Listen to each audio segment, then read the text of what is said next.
Top News। साथियों नमस्कार, स्वागत है आपका हमारे चैनल जिला टॉप न्यूज में। मैं सुरेश कुमार, आप देख रहे हैं आज जनपद सुल्तानपुर के कुट्टा ग्राम सभा में जयंती मनाई जा रही बाबा साहेब की।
के खिलाफ लड़े डॉक्टर भीमराव अंबेडकर साहब अपने उस जीवन काल में जब लोग खेला करते थे, घूमने की उम्र हुआ करती थी, उस समय वो शिक्षा के क्षेत्र में चले और बहुत अच्छी पढ़ाई की। डॉक्टर भीमराव अंबेडकर साहब महज 9 वर्ष की उम्र में वो एक बार जब वो 7 नवंबर 1900 को वो प्रथम कक्षा में प्रवेश लिए, अंग्रेजी विद्यालय में प्रथम कक्षा में प्रवेश लिए। आज भी महाराष्ट्र के उस क्षेत्र में इसे विद्यार्थी दिवस के रूप में मनाया जाता है, जिस दिन हमारे इस महामानव ने प्रथम कक्षा में प्रवेश लिया था। चतुर्थ कक्षा को अंग्रेजी माध्यम से उत्तीर्ण करने पर उस समय के लिए एक बहुत बड़ी रिजल्ट की बात थी। जैसे आज इसी सभा में आई नंदिनी ने 95% से अधिक मार्क्स नंबर लाकर अपने विद्यालय का नाम रोशन किया, इस समाज का नाम रोशन किया, उस माता पिता का नाम रोशन किया जिसकी ये बेटी है। वैसे ही 4 वर्ष चतुर्थ क्लास में अंग्रेजी शिक्षा लेते हुए उत्तीर्ण कर उस समय डॉक्टर भीमराव अंबेडकर साहब अपने नहीं पूरे समाज का नाम रोशन किया था। डॉक्टर भीमराव अंबेडकर साहब शिक्षा में इतने कुशल थे कि उस समय वो 4 विषयों में पीएचडी प्राप्त किए थे। यहाँ तो हाई स्कूल पास करने में आज के 5 वर्ष पहले 1-2 अटेम्प्ट देने पड़ते थे, वो शिक्षा का हाल था। इतने 1891 में पैदा हुआ ऐसा महामानव जो 4 विषयों में पीएचडी प्राप्त किया था। कोलंबिया इंस्टीट्यूट से लंदन के इकोनॉमिक्स से उन्होंने क्या प्राप्त किया, अर्थशास्त्र से इकोनॉमिक्स से पीएचडी किया। मुंबई के जो इसमें मुंबई के नाम से जाना जाता है बॉम्बे विश्वविद्यालय से उन्होंने कला क्षेत्र में पीएचडी प्राप्त किया। और उस समय जब भारत देश प्रतंत्र की बेड़ियों में गड़ा हुआ था, भारत में चारों तरफ स्वतंत्रता की इच्छा जागृत हुई थी, डॉक्टर भीमराव अंबेडकर जी भारत माता के सच्चे सपूत की तरह अपने आप को इस स्वतंत्र भारत को स्वतंत्र कराने में, प्रतंत्र भारत को स्वतंत्र कराने के लिए उस स्वतंत्रता आंदोलन में कूद पड़े। लेकिन आपको बताएं डॉक्टर भीमराव अंबेडकर साहब अपने जीवन में जो कष्ट सहे, जो दुख झेले, वो बहुत ही कष्टकारी था। डॉक्टर भीमराव अंबेडकर साहब जब पढ़ने जाते थे, जब इस स्कूल में बैठते थे तो उनको उस क्लास में बैठने नहीं दिया जाता था, उनको क्लास से बाहर बैठाया जाता था। किंतु डॉक्टर भीमराव अंबेडकर साहब इतने कुशाग्र बुद्धि के थे कि बाहर बैठकर भी उतनी तेजी से गणित के प्रश्न सॉल्व करते थे, उतनी तेजी से विज्ञान के प्रश्न हल करते थे, उतनी तेजी से अर्थशास्त्र के प्रश्न हल करते थे जितनी तेजी से उस समय क्लास में बैठा हुआ विद्यार्थी भी नहीं कर पाता था।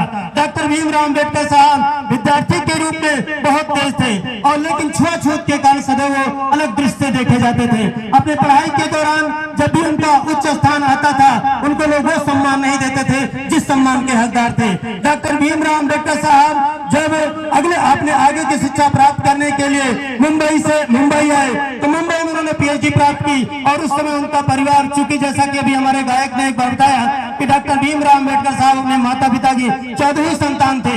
अपने बड़े परिवार के भरण पोषण के लिए उनको आजीविका भी करनी थी। आजीविका पालन के लिए उन्होंने शिक्षण के रूप में काम किया, उन्होंने व्यवसाय के रूप में देखा जाए तो कई सारों में उन्होंने हाथ बढ़ाया। लेकिन हर जगह अछूत जैसी महामारी से झेलते हुए डॉक्टर भीमराव अंबेडकर साहब को अलग कर दिया जाता था।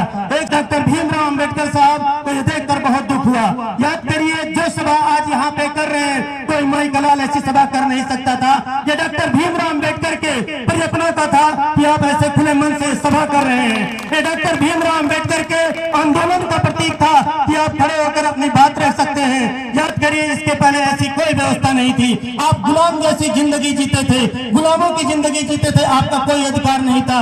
डॉक्टर भीमराव अंबेडकर साहब एक ऐसे व्यक्ति थे जब प्रतंत्र भारत में 1919 में सामाजिक सुधार से संबंधित अंग्रेजों ने एक समिति का गठन किया था और साउथ बोरो के नेतृत्व में समिति का गठन हुआ था।